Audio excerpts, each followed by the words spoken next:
seminar. And once again, good afternoon, everyone, and welcome to this open space library in the middle of Helsinki downtown. And it's great to have all you from Tunisia, the students, the good students of the Tunisian School of Politics. I've heard that only the best students got this prize of traveling here to Finland, and you have arrived yesterday evening and staying the whole week. And I wish you a pleasant stay and interesting stay. And I want to especially welcome our speakers, Dr. Ahmed Driss, the director of the Tunisian School of Politics and the Center of Mediterranean and International Studies. And then on his both sides, two students from the Tunisian School of Politics, Mrs. Manel Rouman and Mr. Zeid Ben Abdel Jeli. As well, I want to welcome Dr. Wolfgang Mühlberger, Senior Research Fellow at the Finnish Institute of International Affairs, who will give the comment after the speeches from the Tunisia. And I'm Sofia Laine. I work as a postdoctoral researcher in the Finnish Youth Research Network, that is an independent research institution, publishing also academic books and journals and electronic publications in Finnish and English concerning youth and intergenerational issues interdisciplinarily, and focusing mainly on Finland, but nowadays more and more research also in more transnational or international or global perspectives. And I'm currently involved in two research projects that I very shortly wish to introduce to you here. And if you are interested to hear more, there is some information behind you on the table, both of the Demo Finland. I'm happy to organize this seminar together, and also about our publications. So please have a look on the table after the session. And the first project I'm involved with is an EU-funded project that brings together 15 partners from Europe and Arab Mediterranean countries. It's called SAHWA, and it researches young people from many different perspectives, and also political transitions in Morocco, Algeria, Tunisia, Egypt, and Lebanon. It's a huge project with a budget of 3 million and running for 3 years, and gathers both statistical and qualitative data on issues concerning youth education, employment, social inclusion, political mobilization and participation, culture and values, international migration and mobility, and gender issues. And the second project focuses on youth political engagement in contemporary Africa more widely. It's a joint project together with Department of Politics and Economics and Development Studies here in University of Helsinki, and with the Finnish Youth Research Network, and it's funded with the Academy of Finland. And in this research project, the research interests are on the civil society, but also on the more on the institutional politics, and how the young people are involved in these spheres, and what kind of intergenerational and intragenerational negotiations and politics there exists. And here there is also questions about development cooperation and what that has to do with youth political engagement in Africa. And here the perspective of Demo Finland and Demo Finland's cooperation with the Tunisian School of Politics has been something that I have been following for last 2 years. And these same last 2 years have been very important years for Tunisian society and for its political spheres. In January 2011, citizens of Tunisia took the streets. In other words, opened the public spaces for the freedom of expression that has been mentioned as one of the biggest changes the revolution gave to the country. Institutions didn't change as much, at least not as fast. The institutional time is much slower than the revolutionary moments and timescale of the demonstrations. And now, during this fall, Tunisia has had its first parliamentary elections after the new constitution, as well as the first round of presidential elections.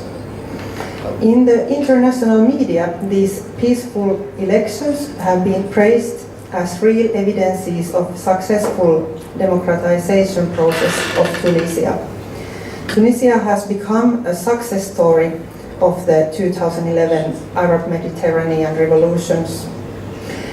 At the same time, media has been actively dichotomizing the political field of Tunisia, writing, for example, on institutional politics on one side and movements or activists who do not trust the party politics on the other.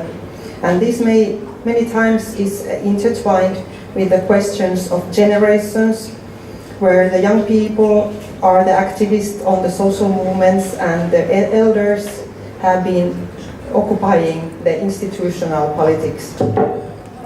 Other dichotomy is on the Islamist and Salafist radicals on the other side and on Democrats on the other. And thirdly, to mention also the geographical dichotomies between southern, coastal and northern states of Tunisia.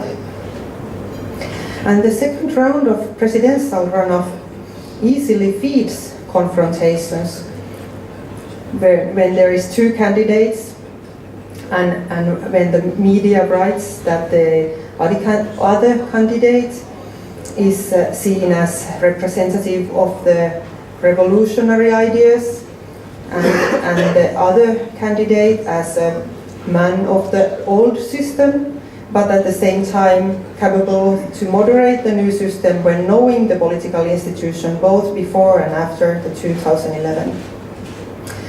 Especially on the time when confrontations appear easily, the initiative like Tunisian School of Politics works as a counterforce, trying to provide a dialogical space for diversity of perspectives, for different party members to listen to each other and to negotiate and make even friendships across the party borders, as I have learned when studying the political school of Tunisia School of Politics.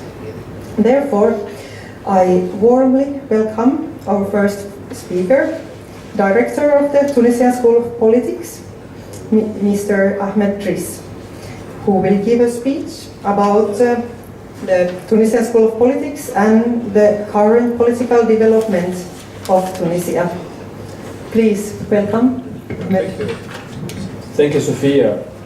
I'm very happy to be here for, I don't know how many times I've been in Helsinki, but this is my third time in the framework of the Tunisian School of Politics.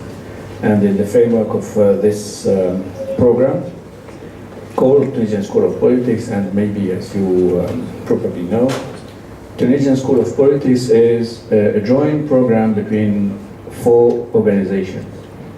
One of them is Tunisian, the CEMI, Center for Mediterranean and International Studies, and 3 European organizations, which are Demo Finland, the Netherlands Institute for Multi-Party Democracy from Netherlands, and with the contribution of the Bulgarian School of Politics, one of the schools of the network of the schools of political studies in the framework of the Council of Europe. And through them, we are also part of this network of Council of Europe network of political schools of political studies. Our program starts in January 2012. So it was immediately after the first free election in Tunisia in the 26th of, it was the 23rd of October 2011, and it was the election of the National Constituent Assembly. And we established a criteria to accept participants in the school on the light of the results of those elections concerning the Constituent Assembly, and we decided that the criteria will be to accept parties who have more than 3 seats or more in the Assembly. So it was the idea to have participants from different political parties represented at the Assembly by more than 3 seats. And the idea behind that was to have the most important political parties on the political scene, on Tunisian political scene, and through them to favor a new culture of dialogue and a new culture of democracy in Tunisia. So it was an answer to our first question after the Tunisian revolution. Why a School of Politics in Tunisia? Why? Why a School of Politics in Tunisia? And you probably know that we had a sort of desertification of the political scene along of 3 decades or more, maybe than 3 decades. Since the beginning of the establishment of the Tunisian Republic in '57, it was a sort of monologue between a party and the society. And through this monologue, it was also sort of a total desertification of the society. Or it was a sort of depolitization of the Tunisian society.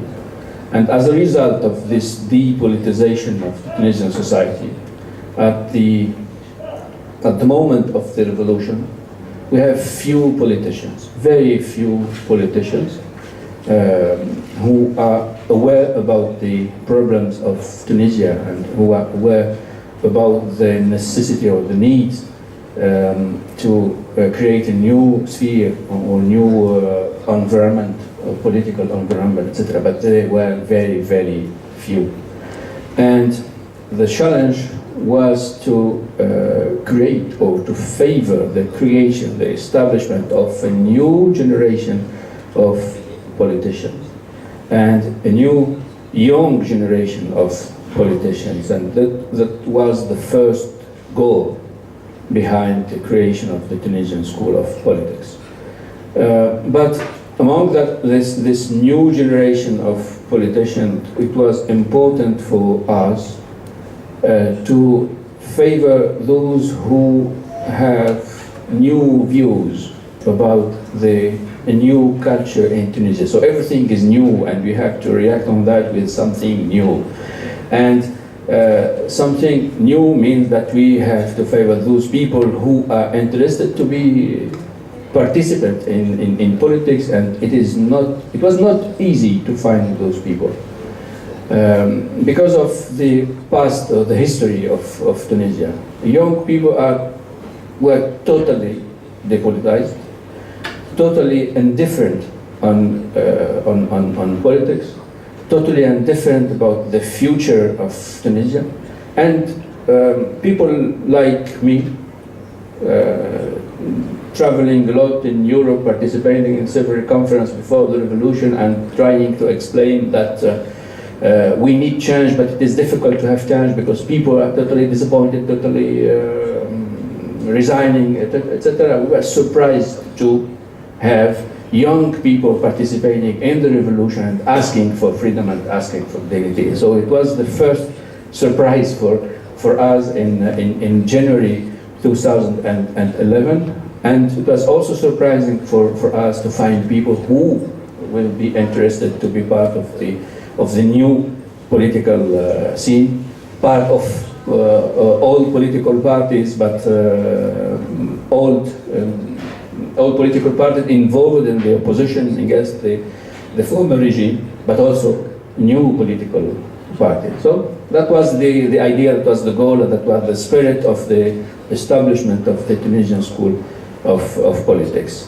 The second question was also what were the expectations of those participants from their side, from their perspective, why they want to be part of the school. And we start with a survey, with a sort of survey asking what is your need, what is your goal, what is your option, how do you think about that, and etc. And we defined two sort of needs. The first one was knowledge. They need some knowledge about what is a political system, what is the role of the constitution, what is the role of the governance, what is the role of the government, etc. So knowledge about the mechanism, how to establish a democracy, and how to be involved and to participate in the establishment of this democracy. So this was the first need, and we tried to answer to it through part of our curriculum, just to the favor this way of having knowledge about those things. But also coming from participants who will be involved in politics, but for a short period, they have to be prepared for a new election. So it was because immediately after the election of the Constituent Assembly, the Constituent Assembly was supposed to be elected for 1 year, so people have to be prepared for the next election immediately after a year, and to have the necessary skills to face the new elections, and to be able to communicate, to be able to participate in the creation or the establishment of the slogans during the campaign, or how to deal with the campaign, etc. So those are skills, and we decided also that part of the curriculum will be skills on communication, skills on political marketing, skills on leadership skills. So that was also the other part of the program. But this was a program for that specific kind of period of needs. So maybe this will be changed for the next curriculum, or just to have another tour of looking for new needs and what kind of skills for a longer period. Now we have the mandate of 5 years, so maybe things will change. And now, after 3 years of the Tunisian School of Politics, we are now in the class number six, and with 3 classes of so-called class for civil society. But also this class of civil society, part of this class of civil societies are also political parties, but having less than 3 seats in the assembly. So 3 classes of the civil society and 6 class of political parties, the normal class of political parties.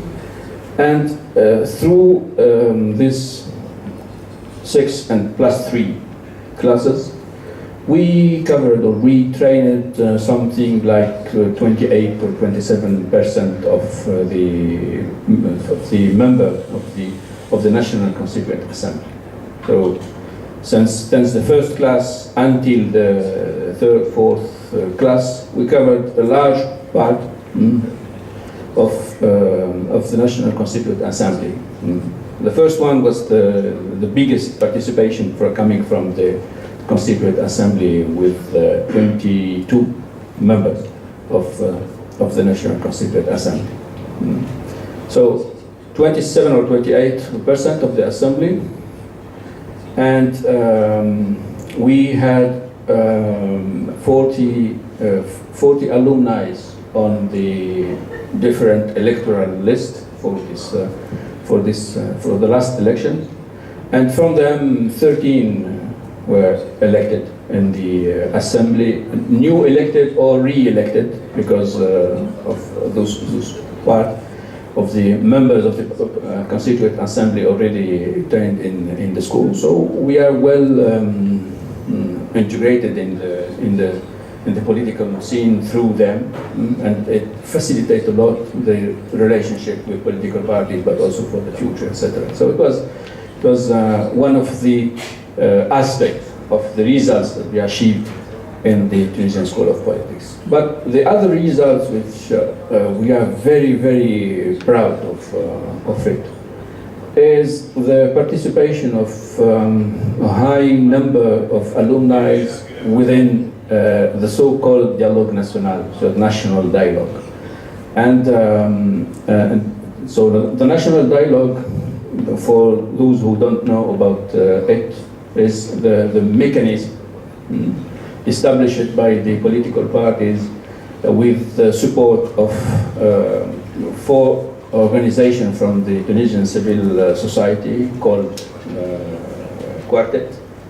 And it is the union, the labor union, the union of entrepreneurs, the bar association, and the Tunisian League of Human Rights.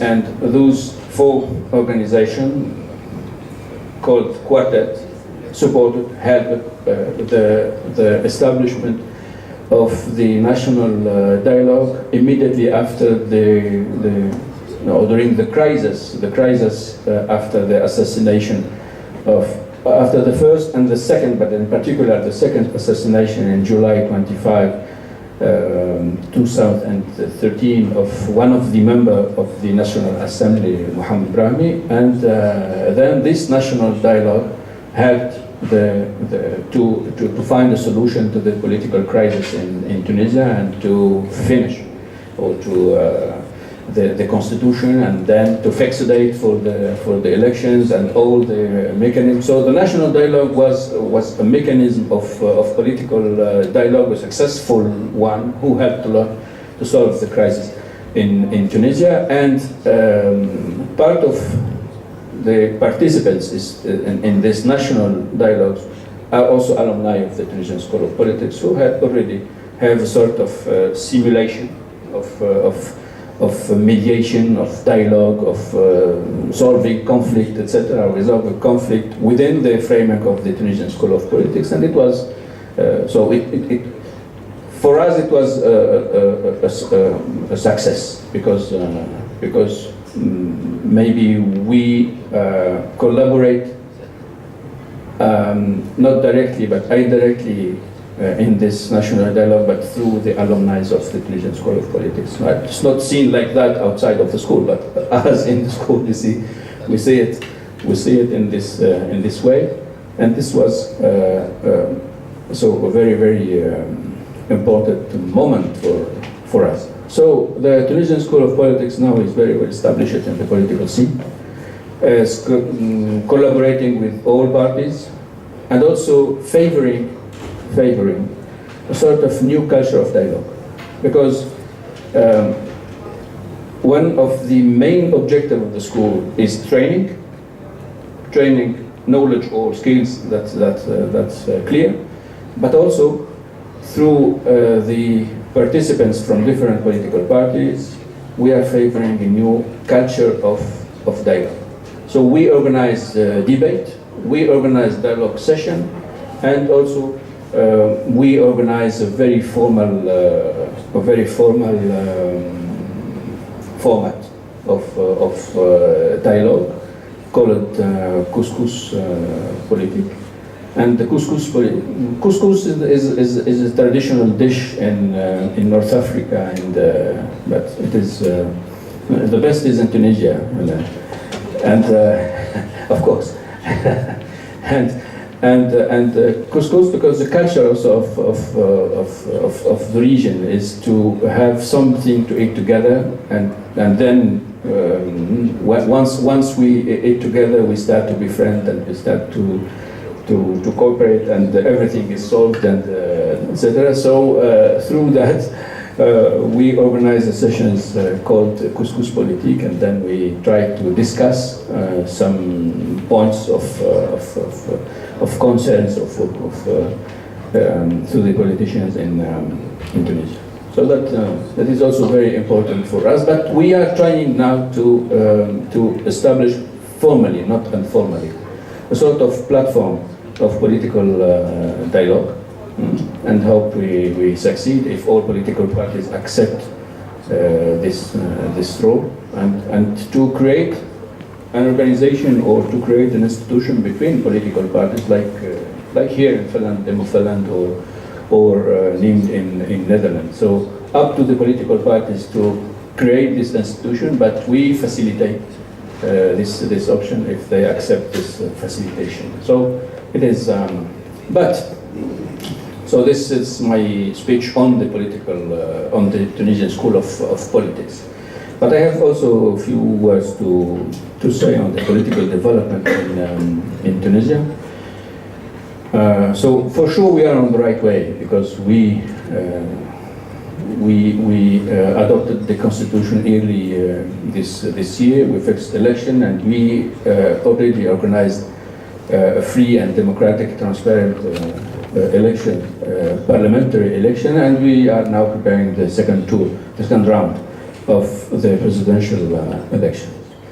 But there is still some concerns about the establishment of democracy in Tunisia, because the participation of participation of youth. I have also some words to say about political development in Tunisia, but Friday during the other seminar. But today it is about youth, and we have to speak about this problem of youth participation during the election in Tunisia. I know that it is a global problem, and everywhere participation of youth are very weak. But it is about solid and very well established democracy there, where young people had a long tradition and a long years and years of participation of different generation, and then they are sort of fed up of that kind of democracy. But in our case, we are on the first step, and our youth have not the right to be in that kind of mind or spirit, and we have to ask ourselves why youth are not participating in the election. And during the first election in 2011, the amount of participation among youth, it was less than 4%. 4%. And today, during this last election, it was less than 9%. Something like between 9 different regions, you have 9 or 11%, which is very, very weak. But fortunately, this weak level of participation in the election, and paradoxically, the number of youth in the assembly will be higher than the last time, within the Constituent Assembly, and this due to several elements or several facts. The first one, it is due to the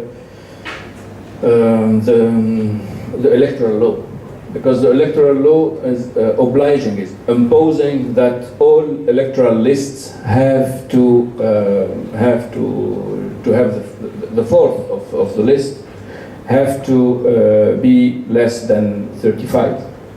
So the law is favoring youth participation within the list. So this is due to the law, but also due to the law and due to the fact that the electoral mode in Tunisia is proportional with the rest, etc. The first and the second party succeed to have more than two elected people, and sometimes for the first party, which is Nida, also succeed to have 5. So that means that the number of youth occupying the 4th place within the list succeed to be member of the assembly, and this is higher the number of the total youth participants in the list. This is a fact, but this is also not really responding to the need of youth. And here we have to maintain the question: so why youth people are not participating, and why youth people are not very well welcomed and very well accepted on the electoral list. And I think it is a question of generation in Tunisia. And all generations are still considering itself, or still seeing itself in the paternalistic way. And that means that those paternalistic defender of the paternalistic system don't accept youth and don't accept the participation of youth. Sometimes they are obliged to accept, but not naturally favoring the participation of youth, and that have to be changed in the future. Maybe our role in the school is to train new people to have this in mind in the future, and maybe after 10 or 15 years, that kind of comportment will be changed. Thank you. Thank you very much.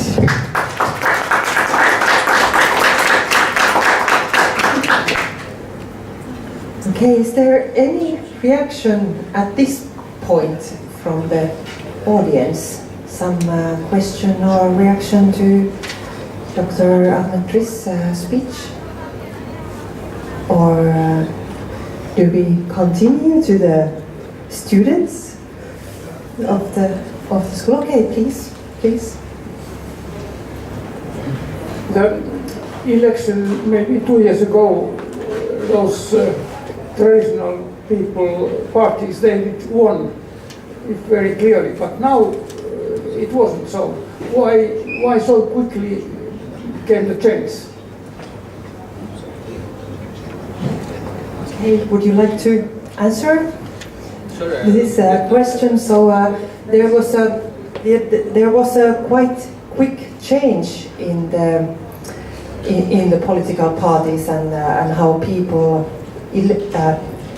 voted in the election. Can you say how the change came so quickly to the numbers of seats per? Yeah, it was not party? too quick. It is almost. It is more than 3 years between the two elections. So between yes, maybe exactly 3 years or so. So, and during 3 years, it was not really easily for the ruling party or the ruling troika, because it's not only one party but 3 parties are ruling the country during that period, and it was not easy for them because it was immediately after the revolution. It was in a period of frustration, contestation, sort of reaction on the whole period before the revolution, decades and decades, and then the accumulation of that frustration exploded in one moment, and it was up to the troika ruling the country to find solution, and it was impossible for them to find solution. It was impossible for any parties, any movement, any politicians to find solution for that specific period.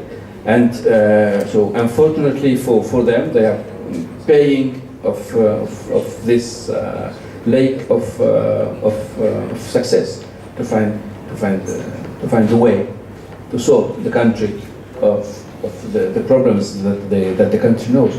but also other factors are also there. They have to face security challenges with terrorists. They have to find contestation from the labor union. They had to and it was accumulation of several elements. So so Tunisians are maybe disappointed about the results achieved by the Troika, and it was natural that they decided to change. This is the ransom to rule the country. That's totally normal for us. It's normal to have, not as quick as you mentioned it, but it was normal that people who failed have to pay, and other people have to come. Thank you. And one more question from the audience? I have no question. Reaction? I have, no, I don't. Okay. I have no question, and I don't want to participate right now into the discussion. I will do it later on when everybody will take the floor, has taken the floor. What I wanted to say is simply to congratulate very warmly my colleague Professor Ahmed Daris for a brilliant presentation, very substantial presentation, through which we learned a lot about that school of politics, which has in 3 years, it's a very young school of politics, which has achieved in only 3 years a superb result, very encouraging, and which has participated in the construction of the democratic process Tunisia is still on. Thank you very much. Thank you, Professor Stambouli, and I totally agree with your words.